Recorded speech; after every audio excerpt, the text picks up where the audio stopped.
नमस्कार, मेरा नाम है विवेक विश्नोई। आज हम बात करेंगे बैंकों के बारे में। बैंक आज हमारे समय के लिए, हमारे लोगों के लिए बहुत ही ज़रूरी हो गया है। इसके अलावा बैंकों के द्वारा क्या क्या कार्य किए जाते हैं, इसके बारे में चर्चा करें। चलो शुरू करें। बैंक एक ऐसी संस्था होती है जो रुपए का लेन देन करती है, जमा को स्वीकार करती है, ऋण प्रदान करती है। तो बैंक जो होता है वो एक ऐसी जगह होती है जहाँ पे लोग बाग अपने पैसे को रखते हैं, ज़रूरत आने पे उस पैसे को निकालते हैं, और जिसे उधार लेना होता है वो भी बैंक जाता है। तो बैंक रुपए का लेन देन करने वाली एक ऐसी संस्था होती है जहाँ पे जिसके पास पैसे हैं वो जाके अपने पैसे को बैंक में जमा कर सकता है, या जिसको पैसे की ज़रूरत हो वो बैंक में जाके पैसा उधार प्राप्त कर सकता है। बैंक के मुख्यतः दो कार्य होते हैं: जमा स्वीकार करना, ऋण प्रदान करना। इसके बारे में आगे चर्चा करते हैं। एक बैंक के अंदर 5 तरह के खाते खोले जाते हैं मुख्य रूप से। सबसे पहले आता है चालू खाता। चालू खाता क्या होता है? आपके बचत खाते जैसे ही होता है, बस इसमें एक खासियत ये होती है कि आप दिन में कितनी भी बार पैसे जमा कर सकते हो या निकाल सकते हो। इसके ऊपर बैंक आपको कोई भी ब्याज नहीं देता। इस खाते के द्वारा व्यापारी, कॉलेज या बड़ी बड़ी संस्थाएं या उद्योग दिन में कितनी भी बार पैसे जमा करती हैं और कितनी भी बार पैसे निकाल सकती हैं। अगला खाता आता है बचत खाता। इस प्रकार का खाता किसी भी सरकारी या निजी बैंक में न्यूनतम राशि जमा करके खुलवाया जा सकता है। यह न्यूनतम जमा राशि हर बैंक में अलग अलग होती है।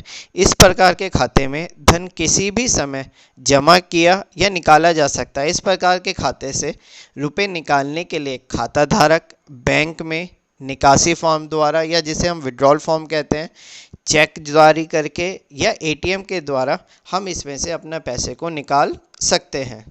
ज़्यादातर लोगों का यही खाता होता है जिसमें हम अपनी जमा पूंजी या मेहनत की कमाई को संभाल के रखते हैं, जो ज़रूरत आने पे हम आसानी से प्राप्त कर सकें।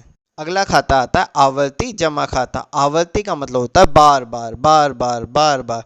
इसी प्रकार का जो खाता है उसको कोई व्यक्ति अगर खोलता है तो उसे हर महीने एक निश्चित तारीख को एक निश्चित धनराशि जमा करनी होती है, और जब यह समय पूरा हो जाता है, 1 साल, 2 साल, 5 साल के लिए, तो जो धनराशि आपके द्वारा जमा की गई है प्लस उस पर ब्याज, कुल मिला के आपकी पूरी धनराशि आपको वापस कर दी जाती है। इस तरह के खाते को आवर्ती जमा खाता कहा जाता है। आवर्ती जमा खाते को हम लोग इंग्लिश में आरडी या रिकरिंग डिपॉजिट भी कहते हैं। अगला आता है सावधि जमा खाता। सावधि फिक्स डिपॉजिट, आपने सुना होगा घर में कि एफडी करा दी, फिक्स करा दिया पैसा। ये वही खाता होता है जिसमें एक धनराशि एक निश्चित समय के लिए बैंक के पास रख दी जाती है, और बैंक सबसे ज़्यादा अधिक ब्याज दर इसी खाते पे देता है, जिसमें माना 1 लाख रुपए 1 साल के लिए बैंक के पास जमा कर दिए या 2 साल के लिए बैंक के पास जमा कर दिए। जब ये समय पूरा हो जाता है तो अगर आप चाहो तो इस खाते को दोबारा से बढ़ा सकते हो आगे के लिए, और अगर आप चाहो तो इस पैसे को निकाल सकते हो। इसके बाद एक खाता आता है जिसे हम जनधन खाता कहते हैं। ये मुख्य रूप से प्रधानमंत्री जी द्वारा चलाई गई एक योजना में खोला गया था, जिसमें हर गरीब या ऐसा व्यक्ति जिसने अभी तक बैंक में कभी नहीं गया हो वह अपना खाता खोले। यह जीरो बैलेंस पे खोला जाता है। इस खाते में वह कोई भी शुल्क बैंक के द्वारा नहीं लिया जाता। प्लस इसके अंदर, जैसा कि आपने देखा था कि अभी कोविड-19 में देश के अंदर महामारी की स्थिति में सरकारों के द्वारा इन्हीं खातों में, चाहे वो केंद्र सरकार हो चाहे वो राज्य सरकार हो, के द्वारा पैसा दिया गया। पिछले अनुमान के हिसाब से इस खाते में लगभग 1 लाख करोड़ रुपए अभी तक की जनता के द्वारा जमा किया जा चुका है। तो ये एक ऐसा खाता है जिससे जो व्यक्ति बैंक पे कभी नहीं गया उनके भी बैंक में खाते खोले गए, जिससे ज़रूरत पड़ने पे उनकी मदद की जा सके। इसके अलावा बैंकों में कुछ और तरह के खाते खोले जाते हैं, जैसे सीनियर सिटीजन्स के लिए या बच्चों के लिए या अधिक ब्याज दर पे। वह अलग अलग बैंकों के अलग अलग नियम के हिसाब से कार्य करते हैं। इसके बाद दूसरा कार्य आता है ऋण प्रदान करना। जैसा कि आपको पता है कि बैंक का कार्य होता है ऊंचे ब्याज दर पे पैसा देना, और उस पैसे से ब्याज कमाना, और जो सेविंग्स में पैसा रखा गया है उसे देना। तो अब हम ऋण की बात करते हैं तो सबसे पहले आता है साधारण ऋण। इस ऋण के अंदर बैंकों के द्वारा जो पैसा है वो उधार दिया जाता है छोटे समय के लिए, अल्पकालीन, मध्यकालीन या दीर्घकालीन, जो उद्योगों के लिए, व्यापार के लिए या अपनी व्यक्तिगत ज़रूरतों को पूरा करने के लिए पैसा उधार दिया जाता है। इसके अंदर उद्योग के लिए ऋण हो गया, व्यापार के लिए ऋण हो गया, मोटरसाइकिल, बाइक, घर बनाने के लिए, अन्य और चीज़ों के लिए भी इसमें ऋण दिया जाता है। अगली आती है नगद साख। नगद साख क्या होता है? यह व्यापारियों को पैसे देने का एक तरीका है जिसमें जो बैंक होता है वह व्यापारी की व्यक्तिगत जमानत, उसका माल, स्टॉक के आधार पर उसे एक निश्चित धनराशि एक निश्चित समय के लिए उधार देता है। विनिमय विपत्रों को भुनाना। क्या होते हैं विनिमय विपत्र? विनिमय विपत्र जब कोई व्यापारी किसी दूसरे व्यापारी से लेन देन करता है तो वह एक निश्चित समय के बाद उस पैसे को भुगतान करने के लिए कहता है, लेकिन ये निश्चित समय तक अगर व्यापारी अपना पैसा भुनाना चाहे तो वह बैंक में जाके इस विनिमय विपत्र को देता है और बैंक अपने ग्राहक को उसके बदले में उसका पैसा दे देता है और अपना एक कमीशन काट के अपने पास रख लेता है। चौथा आता है बैंक अधिविकर्ष, जिसे हम ओवरड्राफ्ट कहते हैं। ओवरड्राफ्ट क्या होता है? ये चालू खाते पे दी जाने वाली एक सुविधा होती है जिसमें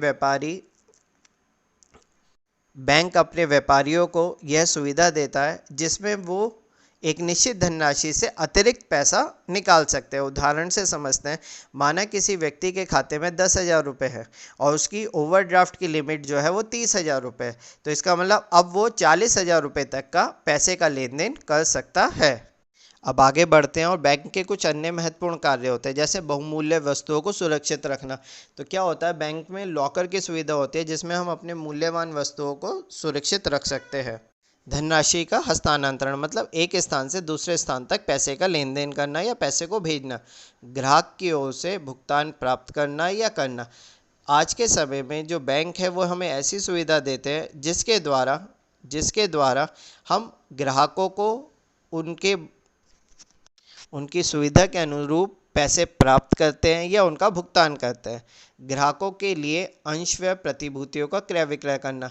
बैंक आज के समय में अपने ग्राहकों के लिए अंश, शेयर्स खरीदते भी हैं और बेचते भी हैं, बॉन्ड्स खरीदते हैं, बेचते हैं। इसके अलावा debit card, ATM card, credit card आज के समय में बैंकों के लिए बहुत ज़रूरी हो गए हैं और बैंक लगभग अपने सभी ग्राहकों को ये सुविधा प्रदान कर रहे हैं। मोबाइल बैंकिंग, ऑनलाइन बैंकिंग के बारे में डिटेल में चर्चा बाद में करेंगे, लेकिन क्या होता है ये ऑनलाइन बैंकिंग, मोबाइल बैंकिंग के द्वारा आप अपने घर बैठे बैठे अपने बहुत सारे कार्यों को सुविधाजनक तरीके से कर सकते हैं, जैसे किसी को पैसे भेजने का काम, किसी के भी बिल का भुगतान करने का काम, रिचार्ज करने का काम, इसके अलावा किसी भी टिकट को बुक करने का काम, पिक्चर हॉल के टिकट बुक करने का काम।